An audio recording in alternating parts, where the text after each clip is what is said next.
Hi, ನಾನು Sandeep from tech in Kannada. ಎಲ್ರಿಗೂ ಇವತ್ತಿನ ಭಾನುವಾರದ ಟೆಕ್ ನ್ಯೂಸ್ಗೆ ಸ್ವಾಗತ ಸುಸ್ವಾಗತ. ಬನ್ನಿ ಡೈರೆಕ್ಟಾಗಿ ಇವತ್ತಿನ ಟೆಕ್ ನ್ಯೂಸನ್ನು ಶುರು ಮಾಡೋಣ. ಇವತ್ತಿನ ಮೊದಲ ಟೆಕ್ ನ್ಯೂಸ್ ಬಂದ್ಬಿಟ್ಟು BGMI ಲೈಟ್ ಬರುತ್ತೆ ಅಂತ ಕಳೆದ ಟೆಕ್ ನ್ಯೂಸಲ್ಲಿ ಹೇಳಿದ್ದೆ. ಸೊ ಅಫಿಷಿಯಲ್ ಆಗಿ ಈ ಕ್ರಾಫ್ಟಾನ್ ಅವರೇ ಒಂದು ಪೋಸ್ಟನ್ನು ಶೇರ್ ಮಾಡ್ಕೊಂಡಿದ್ದಾರೆ. ಈ BGMI lite approximately 1 GB download size ಇರುತ್ತಂತೆ. ನಾರ್ಮಲ್ PUBG ವೇರಿಯಂಟು 1.9 2 GB ಅಷ್ಟು ಡಾಟಾವನ್ನು ಡೌನ್ಲೋಡ್ ಮಾಡ್ಕೊಳ್ಳುತ್ತೆ, ಆಯಿತಾ. ಸೊ 1 GB ಇದ್ದರೂ ಸಹ ಕ್ವಾಲಿಟಿಯಲ್ಲಿ ತುಂಬ ಜಾಸ್ತಿ ಡಿಫ್ರೆನ್ಸ್ ಇರಲ್ಲ ಅಂತ ಕ್ರಾಫ್ಟಾನ್ ಅವರು ಹೇಳ್ತಾ ಇದ್ದಾರೆ. ಗೇಮ್ ಪ್ಲೇ ಸೇಮ್ ಇರುತ್ತಂತೆ. ಮೋಸ್ಟ್ಲಿ ಕ್ರಾಸ್ ಪ್ಲ್ಯಾಟ್ಫಾರ್ಮ್ ಕೆಲಸವನ್ನು ಮಾಡುತ್ತೆ. ಅಂದರೆ ಈ ಲೈಟಲ್ಲಿರೋರು ನಂಗೆ ಅನ್ನಿಸ್ದಂಗೆ ಮಾಮೂಲಿ BGMI ಜೊತೆನೂ ಕೂಡ ಆಡಬಹುದು ಅಂತ ಕಾಣುತ್ತೆ. ಸೊ ಕಾದು ನೋಡೋಣ. ಇನ್ನೊಂದು ವಿಷಯ ಏನಪ್ಪ ಅಂದರೆ, ಆ್ಯಕ್ಚುಲಿ ಮುಂಚೆ PUBG ಲೈಟ್ ಕೂಡ ಇತ್ತು, ನಿಮಗೆ ನೆನಪಿರ್ಬೋದು. PUBGನವ್ರದ್ದೇ PUBG ಲೈಟ್ ಅಂತ ಇತ್ತು. ಅದನ್ನು ಆಮೇಲೆ ಗ್ಲೋಬಲಿ ಡಿಸ್ಕಂಟಿನ್ಯೂ ಮಾಡ್ತಾರೆ. ಈಗ PUBG ಲೈಟ್ ಇಲ್ಲವೇ ಇಲ್ಲ. ಬಟ್ ನಮ್ಮ ದೇಶಕ್ಕೆ ಯಾಕೆ ಈ BGMI ಲೈಟ್ ಬರ್ತಾ ಇದೆ ಅಂತ ಗೊತ್ತಿಲ್ಲ. ಮೋಸ್ಟ್ಲಿ ಚಿಪ್ ಶಾರ್ಟೇಜ್ ವಿಷಯನೇ ಇರ್ಬೋದು ನಂಗೆ ಅನ್ನಿಸ್ದಂಗೆ. ಸ್ಮಾರ್ಟ್ಫೋನ್ಗಳು ಅಪ್ಡೇಟ್ ಮಾಡ್ತಿಲ್ಲ ಯಾರೂ ಕೂಡ. ಸೊ ಸ್ವಲ್ಪ ಸ್ಮೂತಾಗಿ ಪ್ಲೇ ಆಗಲಿ ಅಂತ ಈ ಸೈಜ್ನ ಕಡಿಮೆ ಮಾಡ್ತಿರೋ ಥರ ಅನ್ನಿಸ್ತಾ ಇದೆ. ನೋಡೋಣ. ಇನ್ನು ಮುಂದಿನ ಟೆಕ್ ನ್ಯೂಸ್ ಬಂದುಬಿಟ್ಟು, ಗೂಗಲ್ನವರು ಸ್ಟೂಡೆಂಟ್ಸ್ಗಳಿಗೆ Google AI+ ಸಬ್ಸ್ಕ್ರಿಪ್ಷನ್ನ ಫ್ರೀಯಾಗಿ ಕೊಡ್ತಾ ಇದ್ದಾರೆ.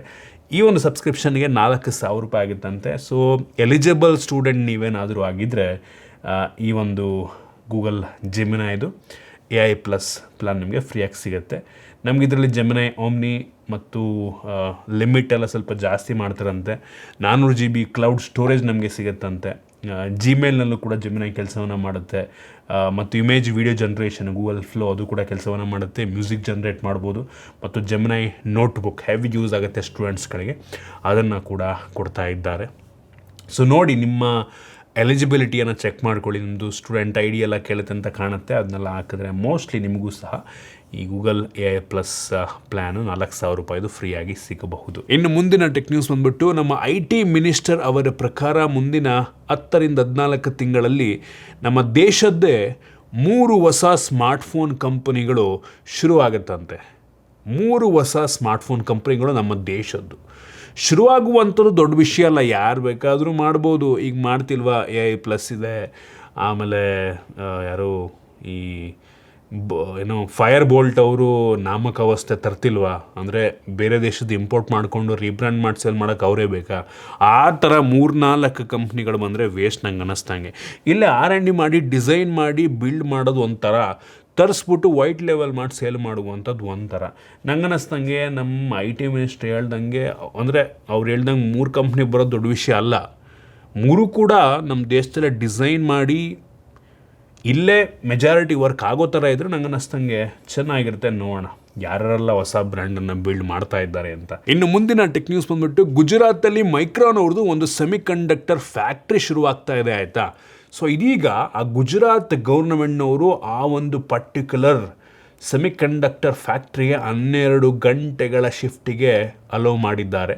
12 ಗಂಟೆ ಶಿಫ್ಟ್. ನಾರ್ಮಲಿ ಎಲ್ಲ ರಾಜ್ಯಗಳಲ್ಲಿ 9 ಅವರ್ 10 ಅವರ್ ತನಕ ಇರುತ್ತೆ ಯೂಶ್ವಲಿ ನಾರ್ಮಲ್ ಆಗಿ. ಬಟ್ ಈ ಒಂದು ಪರ್ಟಿಕ್ಯುಲರ್ ಫ್ಯಾಕ್ಟ್ರಿಗೋಸ್ಕರ ಗುಜರಾತ್ ಗೌರ್ಮೆಂಟ್ನವರು 12 ಗಂಟೆ ಶಿಫ್ಟಿಗೆ ಅಪ್ರೂವಲ್ನ ಕೊಟ್ಟಿದ್ದಾರೆ. ಬಟ್ ಒಂದು ವಾರದ ವರ್ಕ್ ಅವರ್ಸಿಗೆ ಲಿಮಿಟನ್ನು ಹಾಕಿದ್ದಾರೆ, ಆಯಿತಾ. ದಿನಕ್ಕೆ 12 ಗಂಟೆ ಬೇಕಾದ್ರೆ ಮಾಡಿಸ್ಕೊಳ್ಳಿ, ಬಟ್ ವಾರದಲ್ಲಿ ನೀವು 48 ಗಂಟೆಗಿಂತ ಜಾಸ್ತಿ ಒಬ್ಬ ಎಂಪ್ಲಾಯಿ ಹತ್ರ ಕೆಲಸ ಮಾಡಿಸ್ಕೊಳ್ಳೋಂಗಿಲ್ಲ, ಆಯಿತಾ. ಸೊ ಒಳ್ಳೆಯದು, ಆಯಿತಾ. ಮೋಸ್ಟ್ಲಿ ಈ ಸೆಮಿಕಂಡಕ್ಟರ್ ಡಿಮ್ಯಾಂಡ್ ಎಲ್ಲ ಸ್ವಲ್ಪ ಜಾಸ್ತಿ ಇರೋದ್ರಿಂದ ಅದರಿಂದ ಸ್ವಲ್ಪ ರೆವಿನ್ಯೂ ಬರಲಿ ಅನ್ನೋ ಒಂದು ಕಾರಣಕ್ಕೆ ಇದನ್ನು ಮಾಡ್ತಿರ್ಬೋದು. ಮಲ್ಟಿಪಲ್ ಶಿಫ್ಟಲ್ಲಿ ನಂಗೆ ಅನ್ನಿಸ್ದಂಗೆ ನೆಕ್ಸ್ಟ್ ಕೆಲಸ ನಡೆಯುತ್ತೆ. ಅಂದರೆ ಅಲ್ಲಿ ಕೆಲಸ ಮಾಡುವಂಥ ಎಂಪ್ಲಾಯಿ ವಾರಕ್ಕೆ 4 ದಿನ ಮಾತ್ರ ಕೆಲಸ ಮಾಡೋ ಥರ, ಅಂದರೆ ದಿನಕ್ಕೆ 12 ಗಂಟೆ ಮಾಡಿ ವಾರಕ್ಕೆ 3 ದಿನ ರಜಾ ಸಿಗುತ್ತೆ. ಮಲ್ಟಿಪಲ್ ಶಿಫ್ಟ್, ಆಯಿತಾ. ಸೊ ಆ ಥರ ಆದರೆ ಮೋಸ್ಟ್ಲಿ ವರ್ಕೌಟ್ ಆಗ್ಬೋದೇನೋ. ಇನ್ನು ಮುಂದಿನ ಟೆಕ್ ನ್ಯೂಸ್ ಬಂದ್ಬಿಟ್ಟು, ನಮ್ಮ ಗೌರ್ಮೆಂಟ್ನವರು ಇದೀಗ ಒಬ್ಬ ವ್ಯಕ್ತಿ ಎಷ್ಟು ಸಿಮ್ಮನ್ನು ತಗೊಬೋದು ಅನ್ನೋದಕ್ಕೆ ಒಂದು ರಿಸ್ಟ್ರಿಕ್ಷನ್ನ ಹಾಕಿದ್ದಾರೆ. ಸೊ ಒಬ್ಬ ವ್ಯಕ್ತಿ ಬರೀ 9 ಸಿಮ್ಮನ್ನು ಮಾತ್ರ ತಗೊಳ್ಳೋಕ್ಕೆ ಪರ್ಮಿಷನ್ ಇರುತ್ತಂತೆ. ಮುಂಚೆನೂ ಇತ್ತು, ಅದನ್ನು ಈಗ ಸ್ವಲ್ಪ ಸ್ಟ್ರಿಕ್ಟ್ ಮಾಡಿದ್ದಾರೆ. ನೆಕ್ಸ್ಟ್ ನೀವು ಸಿಮ್ ತೊಗೋಬೇಕಾದ್ರೆ ನಿಮ್ಮದು ಆಲ್ಟರ್ನೇಟ್ ಸಿಮ್ ಡೀಟೇಲ್ನ ಕೂಡ ಕೊಡಬೇಕಂತೆ. ಸೊ ಒಳ್ಳೆಯದು. ಮುಂಚೆ ಎಲ್ಲ ನಿಮಗೆ ನೆನಪಿದೆಯಾ, ಒಂದು ಟೈಮಲ್ಲಿ ಸಿಮ್ಮನ್ನು without I D proof sale ಮಾಡ್ತಾಯಿದ್ರು. ನಾವು ಯೂಸ್ ಆ್ಯಂಡ್ ಥ್ರೋ ಯೂಸ್ ಮಾಡೋದು ಅದು ಬಿಸಾಕೋದು. ನಾನು ಎಂಜಿನಿಯರ್ ಇರೋ ಟೈಮಲ್ಲಿ ಲಿಟ್ರೆ ಸಿಮ್ಮನ್ನೇ ಮಾರೋರು. $100 ಕೊಟ್ಟರೆ ಒಂದು ಸಿಮ್ ಕೊಡೋರು. ಆ ಸಿಮ್ಮಲ್ಲಿ ನಿಮಗೆ ಡಾಟಾ ಸಿಗ್ತಿತ್ತು, ಫೋನ್ ಕಾಲು ಯೂಸ್ ಮಾಡಿ ಬಿಸಾಕೋದು. ಆ ಥರ ಏನು ಕಡಿಮೆ ಮಾಡಿದ್ದೀವ? ನಾನೇ ಬೇಜಾನು ಮಾಡಿದ್ದೀನಿ ಆ ಟೈಮಲ್ಲಿ. ಈಗ ರೂಲ್ಸು ಸ್ವಲ್ಪ ಸ್ಟ್ರಿಕ್ಟ್ ಆಗಿದೆ. ಆ ಟೈಮಲ್ಲಿ ಏನೂ ಸ್ಟ್ರಿಕ್ಟ್ ರೂಲ್ಸ್ ಇರಲಿಲ್ಲ. ವಿತೌಟ್ ಐ ಡಿ ಸಿಮ್ ಸಿಕ್ಬಿಡೋದು. ಈಗ ಆ ಥರ ಆಗಿಬಿಟ್ರೆ ಎಷ್ಟು ಜನ ಮಿಸ್ಯೂಸ್ ಮಾಡ್ಕೊಬೋದು ಯೋಚನೆ ಮಾಡ್ಕೊಳ್ಳಿ. ಯಪ್ಪ, ಅದು ಒಂದು ಕಾಲ ಆ ಟೈಮಿಂದದು. ಇನ್ನು ಮುಂದಿನ ಟೆಕ್ ನ್ಯೂಸ್ ಬಂದುಬಿಟ್ಟು ಆಪಲ್ದು ನೆಕ್ಸ್ಟ್ iPhone 18 Pro Max ಅಂದರೆ 18 Pro ಸೀರೀಸ್ ಲಾಂಚ್ ಆಗುತ್ತೆ. ಅದಕ್ಕೆ ಡೇಟ್ ಫಿಕ್ಸ್ ಆಗಿದೆ ಸೆಪ್ಟೆಂಬರ್ 9, ಆಯಿತಾ. ಸೊ ಪ್ರತಿ ವರ್ಷ ಆಲ್ಮೋಸ್ಟ್ ಅದೇ ಟೈಮಲ್ಲಿ ಆಪಲ್ನವರು ಅವ್ರದ್ದು ಹೊಸ ಫೋನ್ಗಳನ್ನ ಲಾಂಚ್ ಮಾಡ್ತಾರೆ. ಸೊ ಒಳ್ಳೆಯದು, ನೋಡೋಣ. ಎಕ್ಸೈಟ್ ಆಗಿದ್ದೇನೆ. ಐ ಹೋಪ್ ನನ್ನ ಈ ಸಲ ಕೂಡ ಅವ್ರದ್ದು ಲಾಂಚಿಂಗ್ ಇವೆಂಟಿಗೆ ಇನ್ವೈಟ್ ಮಾಡ್ತಾರೆ ಅಂತ ನೋಡೋಣ. ಇನ್ನು ಮುಂದಿನ ಟೆಕ್ ನ್ಯೂಸ್ ಬಂದುಬಿಟ್ಟು ಚೈನಾದು ಒಂದು ಸೂಪರ್ ಮ್ಯಾನ್ ರೋಬೋಟ್ ಅಂತೆ. ಸೊ ಈ ರೋಬೋಟು ತುಂಬ ಫಾಸ್ಟಾಗಿ ಓಡುತ್ತಂತೆ. ಉಸೇನ್ ಬೋಲ್ಟನ್ನು ಕೂಡ ಈಗ ರನ್ನಿಂಗಲ್ಲಿ ಓಡೋದ್ರಲ್ಲಿ ಬೀಟ್ ಮಾಡಿದೆಯಂತೆ ಅದು. ಸೊ ಕ್ರೇಜಿ ಮಾತ್ರ. ಈ ಒಂದು ರೋಬೋಟು 45.6 km/h ಸ್ಪೀಡಲ್ಲಿ ರನ್ ಆಗುತ್ತಂತೆ. ಕ್ರೇಜಿ. ಸೊ ಅದ್ರದ್ದು ವಿಡಿಯೋ ಕೂಡ ಸೋಷಿಯಲ್ ಮೀಡಿಯಾದಲ್ಲಿ ತುಂಬ ವೈರಲ್ ಆಗ್ತಿತ್ತು. ಹೋಗಿ ದಬಾಕೊಂಡು ಶಾರ್ಟ್ ಸರ್ಕ್ಯೂಟೆಲ್ಲ ಆಗ್ಬಿಟ್ಟಿತ್ತು ಅದ್ರದ್ದು. ಅದು ವಿಡಿಯೋ ಕೂಡ ನೋಡಿದೆ ನಾನು. ಬಟ್ ಸ್ಟಿಲ್ ಹೆವಿ ಫಾಸ್ಟಾಗಿ ಓಡುತ್ತೆ. ಫ್ಯೂಚರ್ನಲ್ಲಿ ಇದೆಲ್ಲ ನಾರ್ಮಲ್. ರೋಡಲ್ಲೂ ಕೂಡ ನೋಡ್ತೀವಿ ನೆಕ್ಸ್ಟ್ ಮೋಸ್ಟ್ಲಿ ಒಂದು 10-15 ವರ್ಷದಲ್ಲಿ. ಇನ್ನು ಅದಕ್ಕಿಂತ ಮುಂಚೆನೂ ಆದರೂ ಆಗ್ಬೋದು. ರೋಡಲ್ಲಿ ನಾವು ರೋಬೋಟನ್ನು ನೋಡಿದ್ರು ಆಶ್ಚರ್ಯಪಡಬೇಕಾಗಿಲ್ಲ. ಇನ್ನು ಮುಂದಿನ ಟೆಕ್ ನ್ಯೂಸ್ ಬಂದುಬಿಟ್ಟು ಮೊನ್ನೆ ಗೂಗಲ್ನವರು ಏನು ಪಿಕ್ಸೆಲ್ ಫೋನ್ನ ಹೊಸದು ಲಾಂಚ್ ಮಾಡ್ತಾರೆ. ಅದರಲ್ಲಿ Tensor G6 ಪ್ರೊಸೆಸರ್ ಇತ್ತು ಗೂಗಲ್ನವ್ರದ್ದೇ. ಅದು ತುಂಬ ಪವರ್ಫುಲ್ಲಾಗಿರುವಂಥ ಪ್ರೊಸೆಸರ್ ಅಲ್ಲ, ಆಯಿತಾ. ಹೆವಿ ಕಡಿಮೆ ಪವರ್ ಇರುವಂಥ ಪ್ರೊಸೆಸರ್, ಬಟ್ ಎಕ್ಸ್ಪೆನ್ಸಿವ್ ಸ್ಮಾರ್ಟ್ಫೋನ್. ಅವ್ರದ್ದು ಪಿಕ್ಸೆಲ್ ಎಕ್ಸ್ಪೆನ್ಸಿವ್ ಸ್ಮಾರ್ಟ್ಫೋನ್ಗೆ ಆ ಒಂದು ಚಿಪ್ಪನ್ನು ಹಾಕ್ತಾರೆ. ನಿಮಗೆ ಬೆಂಚ್ ಮಾರ್ಕ್ ಎಷ್ಟು ಕಡಿಮೆ ಬರುತ್ತೆ ಅದರಲ್ಲಿ ಅಂತ ಅಂದರೆ ನಿಮಗೆ ತೋರಿಸ್ತೀನಿ. Geekbench score compare to Snapdragon 8 Elite Gen 5 ಮತ್ತು ಅಂಥದ್ದು ಬೆಂಚ್ ಮಾರ್ಕ್ ನೋಡ್ಬೋದು.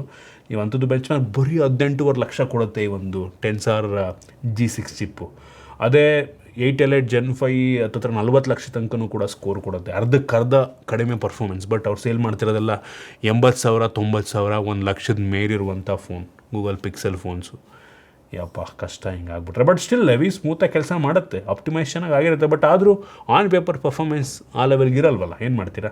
ಇನ್ನು ಮುಂದಿನ ಟೆಕ್ ನ್ಯೂಸ್ ಬಂದುಬಿಟ್ಟು ರೀಸೆಂಟಾಗಿ ಬಂದಿರೋ ರಿಪೋರ್ಟ್ನ ಪ್ರಕಾರ ನೀವೇನಾದರೂ ಗ್ಯಾಲಕ್ಸಿ Z Fold 8 ಅಲ್ಟ್ರಾದು ಡಿಸ್ಪ್ಲೇ ಹಾಳು ಮಾಡಿಕೊಂಡ್ರೆ, ಅಂದರೆ ಒಳಗಡೆ ಇರುವಂಥ ಡಿಸ್ಪ್ಲೇ, ಅದಕ್ಕೆ ಹತ್ತತ್ರ $60,000 ಆಗುತ್ತಂತೆ. $60,000.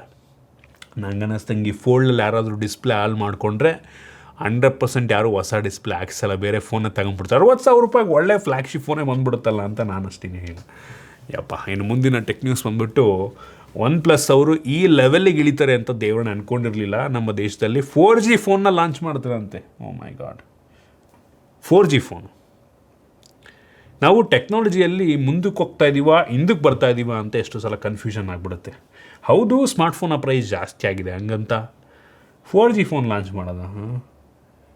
ನಾನು ತಗೊಳ್ಳಿ ಅಂತ ನಾನೆಲ್ಲ 4G ಫೋನ್ ಇತ್ತೀಚೆಗೆ. ಹೌದು, ಅಪ್ಪ ಅಮ್ಮಂಗೆ ಕೊಡ್ಸೋಕ್ಕಾದರೆ ಓಕೆ, ಅಜ್ಜಿ ತಾತಂಗೆ ಬರೀ ನಾರ್ಮಲ್ ಯೂಸೇಜಿಗಾದರೆ ಓಕೆ, ಬಟ್ ಪ್ರಿಫರಬಲಿ 5G ತೊಗೊಳ್ಳಿ, ಆಯಿತಾ. ಸೊ ಟೆಕ್ನಾಲಜಿಯಲ್ಲಿ ಇರೋದ್ರಲ್ಲಿ 5G ಸ್ವಲ್ಪ ಅಡ್ವಾನ್ಸು. 4Gನೂ ಏನು ಇಷ್ಟು ಬೇಗ ಎಲ್ಲೂ ಹೋಗಲ್ಲ, ಇರುತ್ತೆ. ಬಟ್ ಸ್ಟಿಲ್ ಏನೋಪ್ಪ 4G ಫೋನ್ ಯಾಕೆ ಲಾಂಚ್ ಮಾಡ್ತವ್ರೆ ಅಂತ ಗೊತ್ತಿಲ್ಲ. ಅದು OnePlus N ಸೀರೀಸಲ್ಲೇ ಬರ್ಬೋದು ನಂಗೆ ಅನ್ನಿಸ್ದಂಗೆ. ಮುಂದಿನ ತಿಂಗಳೇನೋ ಬರುತ್ತಂತೆ, ನೋಡೋಣ. ಇನ್ನು ಮುಂದಿನ ಟೆಕ್ ನ್ಯೂಸ್ ಬಂದುಬಿಟ್ಟು ಲಾವಾದವರು ಅವ್ರದ್ದು ವಿರಾಟ್ ಸೀರೀಸಲ್ಲಿ ಇನ್ನೊಂದು ಹೊಸ ಫೋನ ತೊಗೊಂಬರ್ತಾ ಇದ್ದಾರೆ. Lava Virat V1 4G, V1 5G ಅಂತ 2 ಫೋನ್ ಲಾಸ್ಟ್ ಮಂತ್ ಲಾಂಚ್ ಆಗಿತ್ತು. ಈಗ V1 Pro 5G ತೊಗೊಂಬರ್ತಾ ಇದ್ದಾರೆ. V1 5G ಒಂದು ಲೆವೆಲಿಗೆ ಅಫೋರ್ಡಬಲ್ ಆಗಿರುವಂಥ ಫೋನು, ಆಯಿತಾ. ಯೂನಿಸಾಕ್ ಪ್ರೊಸೆಸರ್ನೊಂದಿಗೆ ಬರುತ್ತೆ. ಇದು ಕೂಡ ಯೂನಿಸಾಕ್ ಪ್ರೊಸೆಸರ್ ಇರುತ್ತೆ ಅಂತ ಕಾಣುತ್ತೆ. $13,000 ಇದೆ ಅವ್ರದ್ದು V1 5G. ಇದು V1 Pro ಮೋಸ್ಟ್ಲಿ ಅದಕ್ಕಿಂತ ಸ್ವಲ್ಪ ಜಾಸ್ತಿ ಇರುತ್ತೆ. ಮೋಸ್ಟ್ಲಿ ಒಂದು 15,000ಕ್ಕೆ ಲಾಂಚ್ ಮಾಡ್ಬೋದೇನೋ, ನೋಡೋಣ. ಪ್ರೈಸ್ ಸ್ವಲ್ಪ ಕಡಿಮೆಗೆ ಲಾಂಚ್ ಮಾಡಿದ್ರೆ ಜನ ತಗೋತಾರೆ. ಇತ್ತೀಚೆಗೆ ಬಂತು ಯಾವ ಸ್ಮಾರ್ಟ್ಫೋನ್ನು ತೊಗೊಳಕ್ಕಾಗ್ತಿಲ್ಲ, ಆ ಥರ ಆ ಲೆವೆಲ್ ಹೈ ಪ್ರೈಸಿಗೆ ಲಾಂಚ್ ಆಗ್ತಾ ಇದ್ದಾವೆ. ಇನ್ನು ಮುಂದಿನ ಟೆಕ್ ನ್ಯೂಸ್ ಬಂದುಬಿಟ್ಟು ಸ್ಯಾಮ್ಸಂಗ್ ಅವ್ರದ್ದು Samsung Galaxy S26 FE global ಆಗಿ ಆಗಸ್ಟ್ 27 ಲಾಂಚ್ ಆಗ್ತಾಯಿದೆ. ನಮ್ಮ ದೇಶದಲ್ಲೂ ಕೂಡ ಸಿಮಿಲರ್ ಟೈಮಲ್ಲೇ ಬರಬಹುದು ನಂಗೆ ಅನ್ನಿಸ್ತಂಗೆ. ಅದ್ರ ಸ್ಪೆಸಿಫಿಕೇಷನ್ ಆಲ್ರೆಡಿ ಲೀಕ್ ಆಗಿದೆ. Exynos 2500 ಪ್ರೊಸೆಸರು ಡೀಸೆಂಟ್ ಆಗಿದೆ ಸ್ಮಾರ್ಟ್ಫೋನ್, ಆಯಿತಾ. ಪ್ರೈಸ್ ಅದಕ್ಕೆ ನನಗೆ ಹೆದರಿಕೆ ಆಗ್ತಿರೋದು.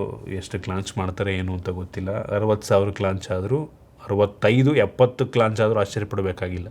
ಒಂದು ಟೈಮಲ್ಲಿ ಈ FE ಎಲ್ಲ 40,000, 45,000, 50,000 ರೇಂಜಲ್ಲಿ ಇದ್ದಿದ್ದು ಫೋನು. ಈ ಸಲ 70,000ಕ್ಕಾದರೂ ನಾವು ಹೌದಪ್ಪ ನಾರ್ಮಲ್ ಅನ್ನೋ ಪರಿಸ್ಥಿತಿ ಬಂದ್ಬಿಟ್ಟಿದೆ. ಇನ್ನು ಮುಂದಿನ ಮತ್ತು ಕೊನೆಯ ಟೆಕ್ ನ್ಯೂಸ್, ಐಕೋನ್ ಅವರು ಐಕ್ಯೂ Z11 ಸ್ಮಾರ್ಟ್ಫೋನ್ನ 31,500ಕ್ಕೆ ಲಾಂಚ್ ಮಾಡ್ತಾ ಇದ್ದಾರೆ. ಸೊ ಇದು ನೋಡೋದಕ್ಕೆ ಸೇಮ್ ವಿವೋ S2 ರೀತಿಯಲ್ಲಿದೆ, ಬಟ್ ಸಣ್ಣ ಪುಟ್ಟ ಚೇಂಜಸನ್ನು ಮಾಡಿದ್ದಾರೆ. ಪ್ರೊಸೆಸರ್ ಅಪ್ಗ್ರೇಡ್ ಆಗಿದೆ, ಡೈಮೆನ್ಸಿಟಿ 7,500, ಒಂದು ಲೆವೆಲಿಗೆ ಪವರ್ಫುಲ್ ಆಗಿರೋ ಪ್ರೊಸೆಸರ್, ಕ್ಯಾಮ್ರಾ ಡೀಸೆಂಟ್ ಆಗಿದೆ, IP ರೇಟಿಂಗ್ ಕಂಪ್ಲೀಟ್ ಆಗಿದೆ, ದೊಡ್ಡ ಬ್ಯಾಟ್ರಿ. But price 31,500. ಈ ಪ್ರೊಸೆಸರಿಗೆ 31,500 ಜಾಸ್ತಿನೇ ಆಯಿತಾ? ಬಟ್ ಏನು ಮಾಡ್ತೀರಾ? ಹೆಂಗೆ ಸಜೆಸ್ಟ್ ಮಾಡಲಿ ನಾನು ನಿಮಗೆ? ಬೇರೆ ಆಪ್ಷನ್ ಇಲ್ಲ ಅಂದರೆ ಏನು ಮಾಡೋಕ್ಕಾಗತ್ತೆ ನಾನು ಅಂತಾನೆ. ನೀವೇ ಹೇಳಿ, ಏನು ಮಾಡಿ ನಾನು? ಅಮೋಲ್ಡ್ ಡಿಸ್ಪ್ಲೇ ಇದೆ, ಒಂದು ಲೆವೆಲಿಗೆ ಬ್ರೈಟ್ ಆಗಿದೆ ಡಿಸ್ಪ್ಲೇ, ಓಕೆ. ಮಹಾರಾಷ್ಟ್ರದಲ್ಲಿ ಐಫೋನ್ಗೋಸ್ಕರ ಒಂದು ಫ್ಯಾಮಿಲಿಯ ಪ್ರಾಣನೇ ಹೋಗ್ಬಿಟ್ಟಿದೆ. ಅದ್ರ ಬಗ್ಗೆ ಒಂದು ವ್ಲಾಗ್ ಮಾಡಿದ್ದೀನಿ ವ್ಲಾಗಿಂಗ್ ಚಾನಲಲ್ಲಿ, ನೋಡ್ಕೊಂಬನ್ನಿ. ಇಲ್ಲೇ ಹೇಳೋಣ ಅಂದ್ಕೊಂಡೆ, ಬಟ್ ಅದು ಸ್ವಲ್ಪ ಜಾಸ್ತಿ ಅದ್ರ ಬಗ್ಗೆ ಮಾತಾಡಬೇಕು ಅನ್ನಿಸ್ತು, ವ್ಲಾಗಲ್ಲಿ ಇನ್ಕ್ಲೂಡ್ ಮಾಡಿದ್ದೀನಿ. ಮತ್ತು ನಮ್ಮ ಇನ್ಸ್ಟಾಗ್ರಾಮ್ ಪೇಜು, ಈಗ ಟೋಟಲ್ 2 ಇನ್ಸ್ಟಾಗ್ರಾಮ್ ಪೇಜ್ ಇದೆಯಪ್ಪ ನಮ್ಮದು, ಹೊಸ್ದಾಗಿ ಶುರು ಮಾಡಿದ್ವಿ. ಒಂದು ಟೆಕ್ನಿಕಲ್ಲು, ಇನ್ನೊಂದು ನಾನ್ ಟೆಕ್ನಿಕಲ್ಲು. ದಯವಿಟ್ಟು ಎಲ್ಲದಕ್ಕೂ ಫಾಲೋ ಮಾಡಿ, ಎಲ್ಲದಕ್ಕೂ ಸಬ್ಸ್ಕ್ರೈಬ್ ಮಾಡಿ, ನಮ್ಮ ವ್ಲಾಗಿಂಗ್ ಚಾನಲ್ಗೂ ಸಬ್ಸ್ಕ್ರೈಬ್ ಮಾಡಿ. ಸೊ ಎಷ್ಟು ಇವತ್ತಿನ ಟೆಕ್ ನ್ಯೂಸ್. ಐ ಹೋಪ್ ನಿಮಗೆ ಇವತ್ತಿನ ಟೆಕ್ ನ್ಯೂಸಲ್ಲಿ ಕೆಲವೊಂದು ಹೊಸ ವಿಷಯ ತಿಳೋಕ್ಕೆ ಸಿಕ್ಕಿದೆ ಅಂತ ಅನ್ಕೋತೀನಿ. ಇಷ್ಟ ಆಗಿದ್ರೆ ಲೈಕ್ ಮಾಡಿ, ಶೇರ್ ಮಾಡಿ. ಇದೇ ರೀತಿ ನಮ್ಮ ಬೇರೆ ಬೇರೆ ವೀಡಿಯೋಗಳಿಗೆ ನಮ್ಮ tech in Kannada YouTube channel subscribe ಮಾಡ್ಕೊಂಡಿಲ್ಲ ಅಂದರೆ ಈಗಲೇ ಸಬ್ಸ್ಕ್ರೈಬ್ ಮಾಡ್ಕೊಳ್ಳಿ ಮತ್ತು ಬೆಲ್ ಐಕಾನ್ ಕೂಡ ಕ್ಲಿಕ್ ಮಾಡ್ಬೋದು. ಸಿಗೋಣ ಮತ್ತೆ ಮುಂದಿನ ವೀಡಿಯೋದಲ್ಲಿ.